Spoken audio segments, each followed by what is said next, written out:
ایک عالم دین کی درد بری داستان۔ ایک بزرگ فرماتے ہیں کہ ہم حج کرنے گئے تھے۔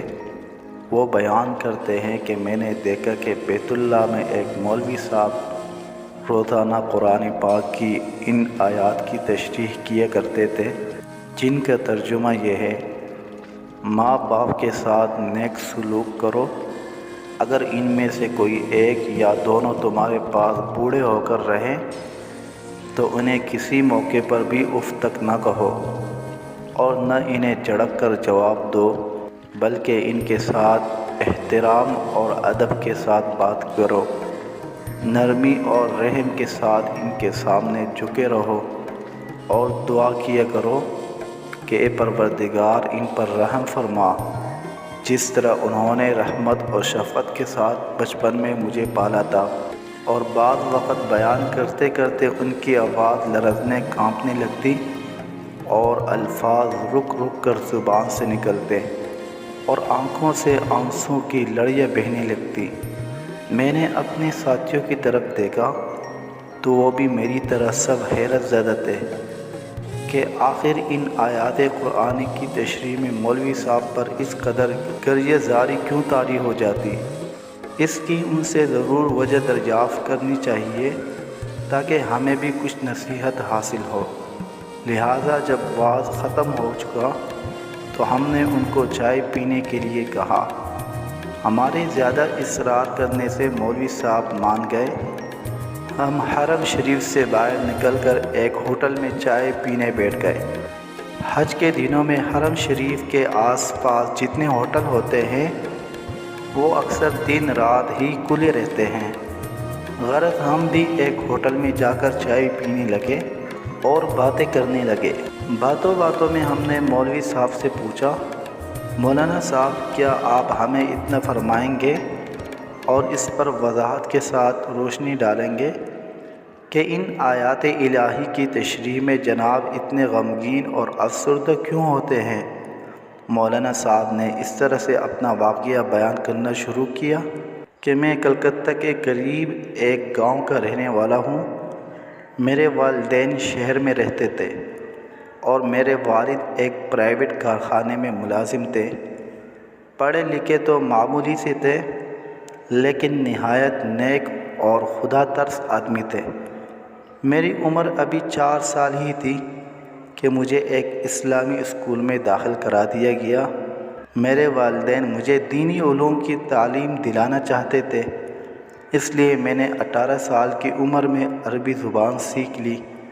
میں دینی تعلیم کے دوران انگریزی بھی پڑھتا تھا اور والد صاحب کے ایک دوست کے مدرسے سے میں نے میٹرک یعنی 10ویں جماعت کا امتحان پاس کر لیا۔ میری خواہش افسر بننے کی تھی۔ میں نے اپنے والد سے اس کا ذکر کیا۔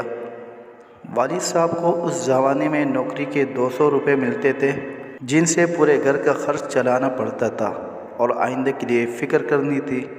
میرے والد صاحب کا یہ خیال تھا کہ میں اب کوئی ملازمت کر لوں تاکہ گھر کا انتظام سنبھالنے میں آسانی ہو، لیکن میرا پکا ارادہ کالج میں داخل ہونے کا ہو چکا تھا۔ میں نے والد صاحب کی بے حد خوشامد کی اور ان کو منایا۔ آخر کار والد صاحب راضی ہو گئے۔ میں نے ایک کالج میں داخلہ لے لیا۔ میری والدہ بڑی کفایت شعار اور عقل مند تھی۔ اپنے خالی وقت میں وہ موم بتیاں بنا کر اچھے خاصے پیسے حاصل کر لیتی۔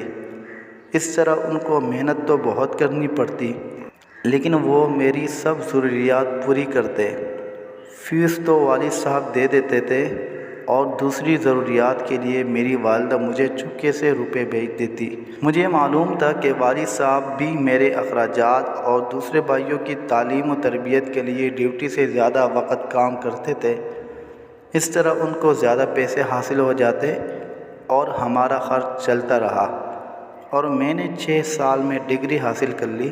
میں نے ڈگری تو بے شک حاصل کر لی، مگر اس کالج کی تعلیم کے دوران اور اس زمانے میں کالج کے ماحول کے رہن سہن نے میرے اسلامی شعار اور طریقے کو بالکل ہی بدل دیا اور میں اسلامیات کو بالکل ہی بھول چکا تھا۔ اس لیے یہ ماحول ہی نیا اور ایسا تھا کہ میں وہاں کا رنگ لیے بغیر نہ رہ سکا۔ میرا ذہن میرے خیالات جدید تعلیم و تربیت سے بے حد متاثر ہو چکے تھے۔ اب کیسا دین اور کیسے دین کی باتوں پہ چلنا اور کیسی نماز روزہ کرنا، میرے حالات اور خیالات سب ہی بدل چکے تھے۔ میں نے چھٹے سال پورے کالج میں اول نمبر کی کامیابی حاصل کی، اس لیے درخواست دینے پر مجھے اسی کالج میں ملازمت مل گئی اور میں 350 ماہوار تنخواہ پانے لگا۔ چند سالوں میں میری تنخواہ 500 روپیہ ماہوار ہو گئی۔ اب والدین نے میری شادی کی فکر کی۔ وہ یہ چاہتے تھے کہ کسی نیک اور دیندار لڑکی سے میری شادی ہو جو گھر میں ایک اچھی بہو کی طرح رہے، لیکن میری خواہش یہ تھی کہ وہ آج کی نئی تہذیب اور نئی تعلیم سے واقف ہو تاکہ موجودہ دور اور اعلیٰ سوسائٹی میں کب سکے، ہر ایک کے ساتھ کھلے عام باتیں کر سکے، ننگے ڈانس دیکھ سکے اور ننگے ڈانس کر سکے، سینہ تان کر بازاروں میں چل سکے اور ہر بے حیائی کے کام میں ترقی کر کے آگے بڑھ سکے۔ لہٰذا میں نے اپنے پسند کا ذکر اپنی ماں کے ذریعے سے اپنے والد صاحب سے کر دیا، لیکن انہوں نے پسند نہ کیا اور برا مانا۔ لیکن مجھے نئی روشنی کے سوا کچھ دکھائی ہی نہیں دیتا تھا۔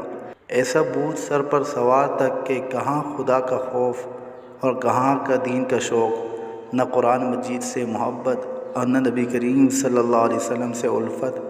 ہر طرف سے نفس اور شیطان نے پوری طرح سے رنگ چڑھا دیا اور میں اپنی ضد پر قائم رہا۔ ماں باپ کی بات کسی بھی طرح میری عقل میں نہ آتی تھی اور نہ ہی میں ماننے کے لیے تیار تھا۔ بہرحال میں نے اپنے والدین کو بار بار اصرار کر کے راضی کر لیا۔ وہ میرے اصرار سے راضی ہو گئے، شاید اس وجہ سے کہ انہیں اندیشہ تھا کہ اگر وہ انکار کر دیں تو شاید میں اپنی منمانی کروں۔ اس خوف سے انہوں نے ہاں کر دی، لہذا ایک فیشنیبل جاہل بے دین لڑکی سے میری شادی ہو گئی۔ شادی کو ابھی 2-4 مہینے ہوئے تھے کہ والد صاحب کے کارخانے میں ایک گیس کی ٹنکی پھٹ جانے سے ان کی دونوں آنکھیں جاتی رہیں، اس لیے اب وہ کارخانے جانے سے معذور اور بیکار ہو گئے اور کام کے قابل نہ رہے، اور اب وہ گھر میں ہی رہنے لگے اور ان کو کارخانے کی طرف سے ایک معمولی سی رقم مزدوری الاؤنس کے طور پر ملنے لگا۔ میری بیوی کو اسلامی تعلیم و تہذیب سے دور کبھی واسطہ نہ تھا، وہ تو صرف آزاد خیال اور تیز مزاج عورت تھی جسے نہ خوف خدا اور نہ عشق مصطفیٰ۔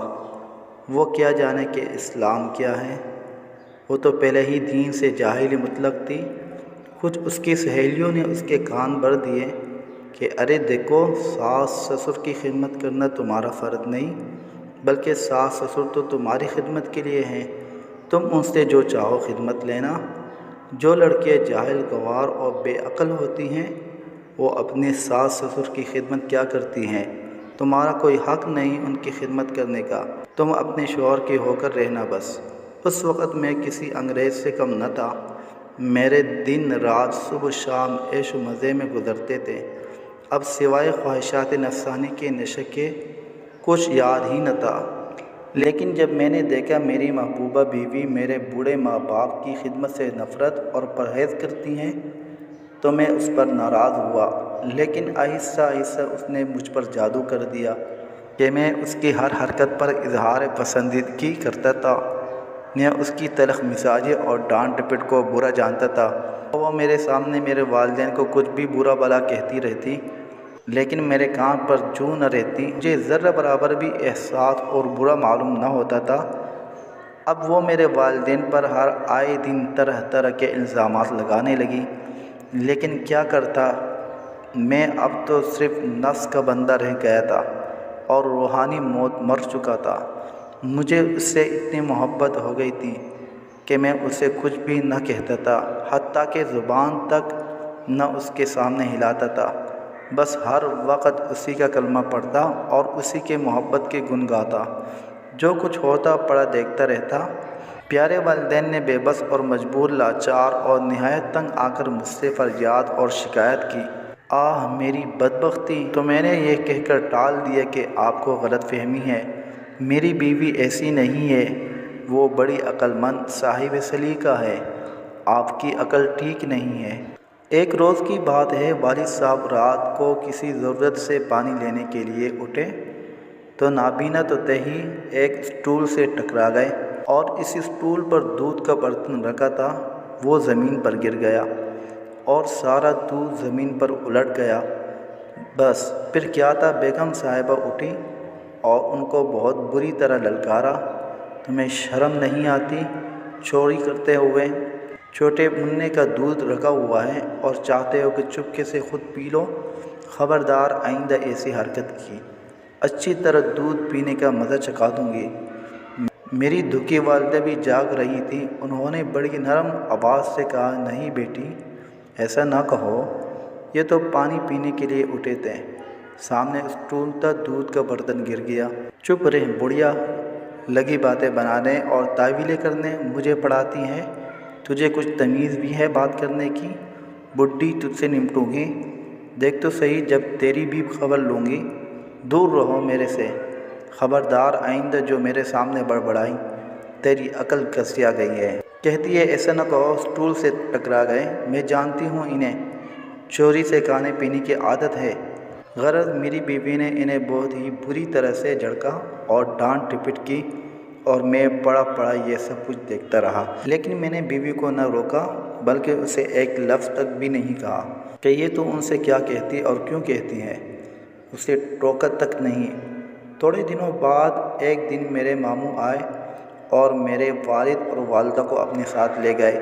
بیوی کہیں باہر گئی ہوئی تھی، جب اسے آنے پر پتہ لگا تو اس نے اطمینان کا سانس لیا کہ شکر ہے سر سے بوجھ اترا، اور کہا کہ اچھا ہوا روز کی کل سے نجات ملی۔